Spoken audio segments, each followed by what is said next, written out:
Hello students, good evening. मैं हरीश राजपूत आज आपके लिए लेकर आए हैं 11th क्लास का अकाउंट का सब्जेक्ट, जिसमें हम बात करेंगे स्टूडेंट्स बेसिक अकाउंटिंग टर्मिनोलॉजी की। चलिए स्टूडेंट्स शुरू करते हैं।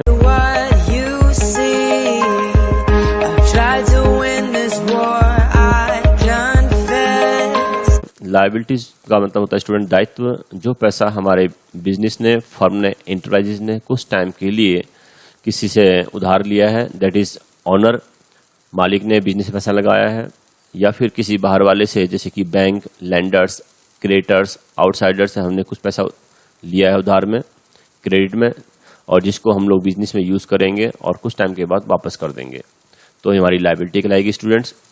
तो लायबिलिटी आर ऑब्लिगेशन और डेप्ट that an enterprise has to pay at some time in the future, that is it is the amount on by the business. Business ने जो पैसा ऋण लिया है और उस पैसे को इंटरप्राइजेस या फर्म कुछ टाइम के बाद लौटा देगी, वापस कर देगी, वो लायबिलिटी कहलाती है student.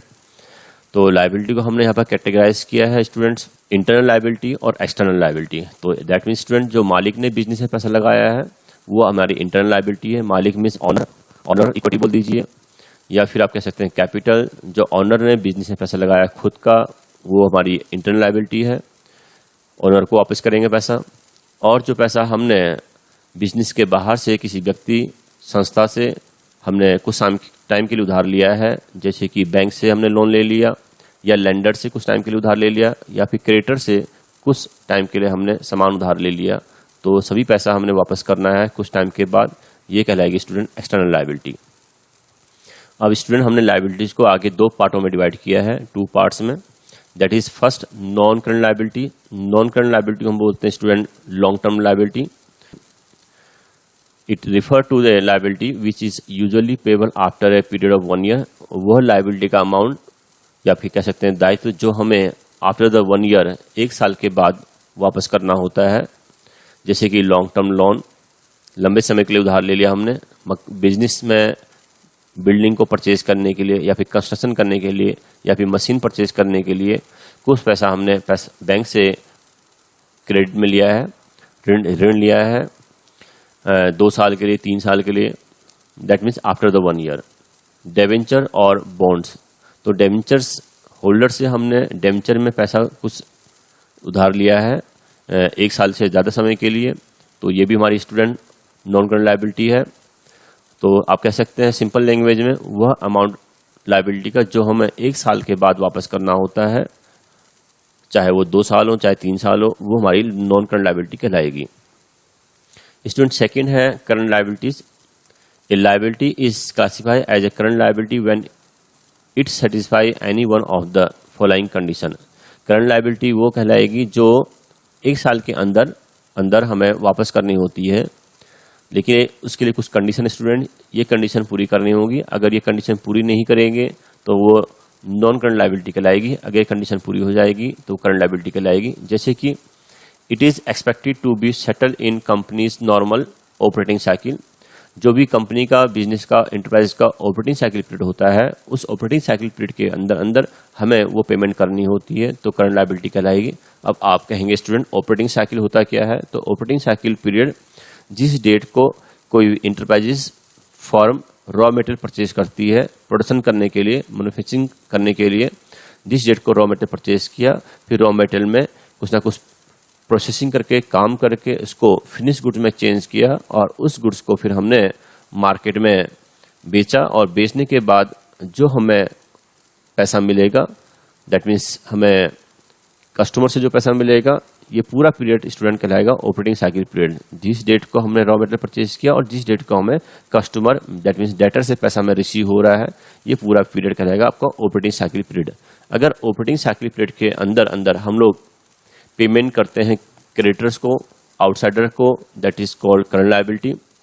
Second student, it is due to be settle within 12 month from the date of the balance sheet. जिस डेट को हमारे फाइनल अकाउंट तैयार किए जाते हैं, दैट मीन्स बैलेंस शीट बनाई जाती है, इसके अलावा trading account, profit and loss account बनाए जाते हैं, उस जिस डेट को हमारी बैलेंस शीट प्रिपेयर होगी, उस डेट से 12 महीने के अंदर अगर हम लोग पेमेंट कर देते हैं क्रेडिटर्स का, आउटसाइड लायबिलिटी का, तो करंट लायबिलिटी कहलाएगी। अगर इसके बाद पेमेंट करेंगे स्टूडेंट, वो फिर आपकी नॉन करंट लायबिलिटी में आएगा। It is held for the purpose of being traded. और स्टूडेंट हम लोग जो पैसा सामान उधार खरीदते हैं व्यापार करने के लिए, उसका पेमेंट 6 महीने, 8 महीने, 9 महीने, that means with in the 1 year कर देते हैं, वो हमारी करंट लायबिलिटी कहलाती है। और इसके अलावा the company does not have an unconditional right to defer its settlement for at least 12 month from the date of balance sheet. Balance sheet की डेट से 12 महीने के अंदर अंदर हमें पेमेंट करनी होगी। अगर ऐसा कोई प्रॉब्लम आ जाती है कि हम लोग पेमेंट 12 महीने के बाद करते हैं तो वो हमारी नॉन करंट लायबिलिटी होगी स्टूडेंट, करंट लायबिलिटी का पार्ट नहीं होगा। चलिए स्टूडेंट, अगला टॉपिक हमारा एसेट्स का। हम बात करते हैं एसेट्स की। किसी भी बिजनेस इंटरप्राइज को चलाने के लिए एसेट का बहुत बड़ा महत्व होता है। बिना एसेट्स के हम लोग अपने बिजनेस को, इंटरप्राइज को सक्सेसफुल नहीं रन कर सकते। इसलिए जितनी भी हमारी एसेट होती हैं वो हमारी इकोनॉमिक रिसोर्स होती हैं स्टूडेंट, और जिनको हम लोग मनी में मेजर कर सकते हैं, जिसके एग्जाम्पल है student land, building, plant and machinery, furniture, stock, cash and bank balance, debtors etcetera. और स्टूडेंट इन सभी एसेट वाली आइटम को हम लोग बैलेंस शीट में एसेट साइड में शो करते हैं, जिसको हम बोलते हैं राइट साइड। एसेट को हम लोग स्टूडेंट दो पार्ट में डिवाइड करते हैं, नॉन करंट एसेट जिसको हम बोलते हैं फिक्स एसेट, और सेकंड करंट एसेट। तो नॉन करंट एसेट हर एक इंटरप्राइजेस बिजनेस में लॉन्ग टाइम तक यूज होती हैं। जो भी नॉन करंट एसेट परचेज की जाती है उनका मेन मोटिव उनको रीसेल करना नहीं होता, उनको बिजनेस में यूज करना होता है student. Second thing, these assets are held for the purpose of producing goods or service in order to earn revenue and to increase profit earning capacity of the business। किसी भी business की earning capacity को बढ़ाना और revenue को increase करने के लिए हम लोग फिक्स एसेट को परचेज करते हैं, जिसके द्वारा कोई भी गुड्स प्रोड्यूस कर सकते हैं स्टूडेंट। जैसे कि मशीनरी का इस्तेमाल किसी गुड्स को प्रोड्यूस करने के लिए किया जाता है। और सर्विस के लिए अगर कहें तो स्टूडेंट बैंकों में जो ATM मशीन होती है, या फिर प्रिंटिंग मशीन बोल दीजिए, या फिर चेक जमा करने की मशीनें होती हैं, ये भी हमारी नॉन करंट एसेट है। इनके द्वारा भी हम लोग रेवेन्यू जनरेट करते हैं स्टूडेंट। नॉन करंट एसेट के एग्जांपल है स्टूडेंट फिक्स एसेट, जिसके अंदर आपकी दो एसेट आएंगी, टेंजिबल एसेट जिसको हम टच कर सकते हैं जैसे कि computer, machinery, printer machine, land, building. और इनटेंजिबल एसेट स्टूडेंट जिनको हम टच नहीं कर सकते, सिर्फ महसूस कर सकते हैं, ना देख सकते हैं, जैसे कि गुडविल, पेटेंट, ट्रेडमार्क्स। इनके बारे में हम डिटेल में आगे बात करेंगे। देन नॉन करंट इन्वेस्टमेंट, जैसे कि हमारी बिजनेस इंटरप्राइज ने लंबे समय के लिए कुछ इन्वेस्टमेंट किया है स्टूडेंट। लंबे समय means after the 1 year. Long term loan advance student, हमारी ऑर्गेनाइजेशन ने, इंटरप्राइजेज ने किसी को 2 साल के लिए या 3 साल के लिए आफ्टर द 1 ईयर के लिए कुछ पैसा लोन पे दिया हुआ है, तो वो हमारी स्टूडेंट नॉन करंट एसेट है। अब हम बात करते हैं करंट एसेट की। Current assets are those assets which are held by the business with purpose of converting them into the cash within the 1 year। Student current assets का हम लोग इस्तेमाल किसी दूसरे गुड्स को प्रोड्यूस करने के लिए इस्तेमाल करते हैं, या फिर विद इन द 1 ईयर जो भी हमारे पास करंट एसेट होती है उनको हम लोग कैश में बदल देते हैं।